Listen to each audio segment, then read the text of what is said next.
एक पुराना सा मकान जिसमें शिखा अपने पति अनुज और बेटे मोनू के साथ रहती है। अनुज की मामूली नौकरी है, शिखा काम काज में व्यस्त है, बर्तन साफ करती हुई। मोनू जल्दी से दूध पी लो बेटा, स्कूल के लिए देर हो जाएगी। जी मम्मी, बस पी रहा हूँ। शिखा की सास बिमला अंदर आती है। शिखा तुझे कुछ चाहिए तो बता दे, तेरे पास तो अब खुद के खर्चे के लिए भी पैसे नहीं रहते। बहुत ज्यादा परेशान हो रही है, देख रही हूँ कुछ दिनों से अनुज की नौकरी ठीक से चल नहीं रही है। नहीं अम्मा, सब ठीक है, मैं कम में भी गुजारा कर लूंगी, अब रहने दीजिए। अगर मुझे पैसों की जरूरत होगी तो मैं आपसे खुद ही मांग लूंगी। ठीक है, पर जरूरत हो तो बता देना। अनुज की नौकरी से घर चलता है, पर थोड़ी तंगी तो रहती ही है। विमला शिखा को दिलासा देकर चली जाती है। शिखा एक लंबी सांस लेती है, जैसे कुछ सोच रही हो। अगर इस घर में मेरी बहन जैसी देवरानी आ जाए तो मैं बाहर नौकरी कर लूंगी और थोड़ी अनुज जी की मदद भी कर दूंगी। शिखा इस बारे में सोच रही थी। उधर विमला ने पहले ही अपने छोटे बेटे की शादी के बारे में सोच रखा था। उसने एक अमीर खानदान की लड़की भी देखी हुई थी। इसके बारे में वो बहुत जल्द सभी को बता भी देती है। कुछ महीनों बाद मोहित की शादी हो जाती है और घर में नई दुल्हन विशाखा की एंट्री होती है। विशाखा के साथ बहुत महंगा सामान और शानो शौकत घर पर आती है। मोहित, ये क्या छोटा सा घर है, हमारे लायक तो नहीं। मुझे तो लगा था कि कुछ बड़ा और आलीशान घर होगा। हम ऐसे घर में कैसे रहेंगे, कैसे गुजारा होगा हमारा? अरे विशाखा, धीरे धीरे सब ठीक कर लेंगे। अभी तो बस नए घर की शुरुआत है। देखना, इसी घर को हम महल की तरह तैयार करके खड़ा कर देंगे। बस मुझे तुम्हारा साथ चाहिए और कुछ नहीं। हाँ, पर ये सब कुछ मेरे स्टैंडर्ड से बहुत नीचे है। शिखा और विमला दोनों को विशाखा की ये बातें बहुत अजीब लगती हैं, लेकिन वो दोनों मिलकर विशाखा के स्वागत के लिए आती हैं। विशाखा उसको देखकर थोड़ी नाक भौं से कोड़ती है। नमस्ते जेठानी जी, ये साड़ी तो बहुत सादी लग रही है। आपके पास कोई और नहीं थी क्या? आपको पता होना चाहिए था कि आपकी इतनी अमीर देवरानी आपसे मिलने आ रही है। First meeting is the last meeting. नमस्ते विशाखा, हमारे यहाँ त्योहारों पर ही नई साड़ी खरीदी जाती है और ये भी नई साड़ी है, लेकिन थोड़ी सिंपल है क्योंकि मुझे ऐसी ही पसंद है। अच्छा, अब मैं समझी, आपका तो टेस्ट ही ऐसा है, क्या ही कर सकते हैं। अब विशाखा जब से अपने ससुराल आती है तभी से वो शिखा को किसी न किसी बात पर अमीरी के ताने सुनाती ही रहती है, लेकिन शिखा हर बार बातों को नजरअंदाज करके हंसते खेलते उससे बात करने की कोशिश करती है। कुछ हफ्ते बीतते हैं, विशाखा लगातार अपनी अमीरी का दिखावा करती रहती है। देखो, मुझे नई सोफे चाहिए, ये पुराने तो हमारे दोस्तों के सामने शोभा नहीं देंगे।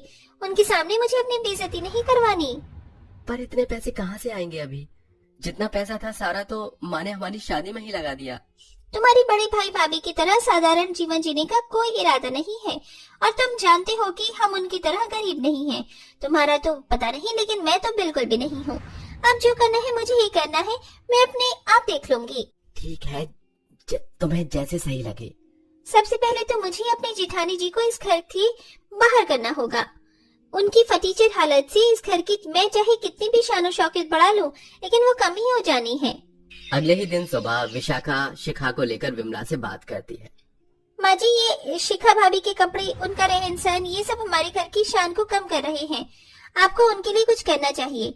वैसे भी वो कुछ ज्यादा खास नहीं है, हमेशा तो आपकी मुझे बुराइयां करती रहती हैं। ऐसी औरत को घर में रखना ठीक नहीं है। क्या मतलब है तेरा?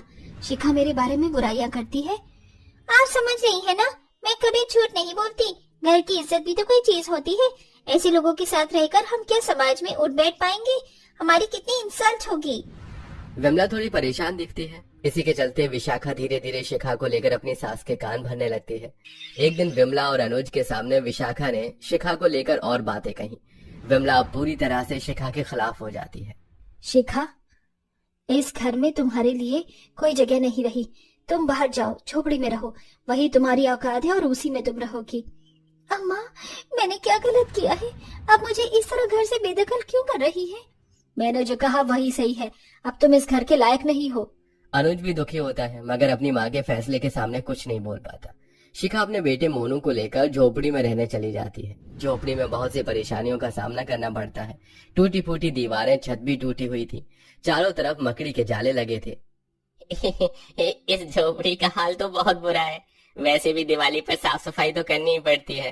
दिवाली आने वाली है, इसी बहाने इस झोपड़ी को अच्छे से साफ सफाई हो जाएगी।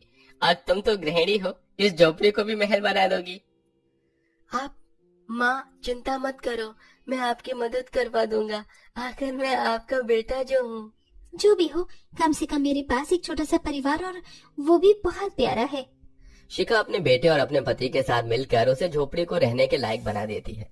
इसके बाद वो अपने गुजारे लायक उसमें सामान आदि इकट्ठा कर लेते हैं। ऐसे ही धीरे धीरे कुछ महीने बीत जाते हैं। दिवाली नजदीक आती है। विशाखा अपने घर को सजाने और महंगे सामान खरीदने की प्लानिंग कर रही होती है। मोहित, इस बार दिवाली पर मैं सबसे महंगा झूमर और सजावट का सामान खरीदूंगी। मेरी सजावट सबसे बेहतरीन होनी चाहिए। पर इतना खर्च, ये सब किस लिए? अभी तो हमने शादी पर पूरे घर को रेनोवेट करवाया ही था ना। चिंता मत करो, मैं सब संभाल लूंगी। हमारे घर में सबसे ज्यादा रौनक नहीं होनी चाहिए। किसी की झोपड़ी में तो एक रोशनी तक नहीं है, लेकिन हमारे इस घर के कोने कोने में भी रोशनी नजर आएगी। वो ऐसा बोलकर शिखा को जलाने की कोशिश करती है, लेकिन शिखा को उसकी बातों का जरा भी बुरा नहीं लगता। भगवान की दुआ से उसे जितना मिला होता है वो उतने में ही बहुत खुश होती है। शिखा अपनी झोपड़ी में अपने बेटे और पति के साथ छोटी सी दिवाली की तैयारी करती है। वो कुछ पैसों से ही थोड़ा बहुत सामान लेकर आती है। मोनू, इस साल हम खुद अपने हाथों से दिए बनाएंगे और थोड़ा सा मिठाई बनाएंगे। हमारी दिवाली भी बहुत खूबसूरत होगी। देखना, खुद से मेहनत करके बनाने में कितना मजा आएगा। हाँ शिखा, हमारी दुनिया तो तुम और मोनू ही हो। हमें और कुछ नहीं चाहिए। पैसों का क्या है, पैसों से खुशियाँ नहीं खरीदी जा सकती। इस तरह गरीब पति पत्नी कम पैसे में भी बहुत खुश होते हैं। अनुज मेहनत करके पैसा कमाता है और शिखा उसे जोड़कर अपने घर के खर्चों में लगा देती है। बचे हुए पैसों से वो दिवाली का थोड़ा बहुत सामान ले आती है। लेकिन इधर रोजाना विशाखा नए नए सामान, बहुत सारे बम पटाखे, घर को लड़ियों से सजवा देती है। उसका घर पूरे मोहल्ले में अलग ही नजर आ रहा होता है। धीरे धीरे कुछ दिन बीत जाते हैं और दिवाली का दिन आता है। विशाखा अपने महंगे कपड़े, सजावट और लाइट्स दिखाकर शिखा को नीचे दिखाने की कोशिश करती है। अरे जेठानी जी, आपकी दिवाली की तैयारी तो कुछ बहुत साधारण लग रही है। मेरे घर का तो देखो, सब कुछ नया और ट्रेंडी लिया है जो आपके औकात से बाहर है। आप ऐसा खरीदने को कभी सपने में भी नहीं सोच पाओगी। हमारे पास कम है, पर प्यार और खुशियाँ बहुत हैं। इसी से हम संतुष्ट हैं। वैसे भी हमें इतने महंगे सामान की आदत नहीं है। ये सब आपको ही मुबारक हो।